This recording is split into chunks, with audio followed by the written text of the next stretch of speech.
Proiektua oso polita geratu da.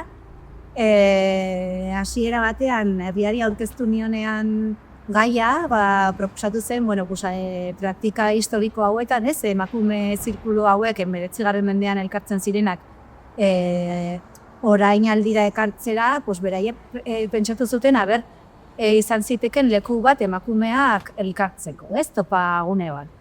Eta oso egokia iruditu zitzaidan, eta hortikan aurrera hasi ginen lana egiten, eta aurkitu naiz emakume talde batekin gogo handia zuela kolektibizatzeko, eta eduki dudan erantzunak oso positiboak izan dira, beraiek hitz egin dute ilusioari buruz,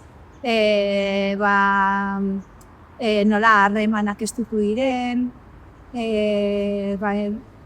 ahalduntzea ere bai ateratzen zen beraien hauetatik, eta alde honetatik oso pozik geratu naiz, eta oso proiektu eraikitzailea egin dela iruditzen zait.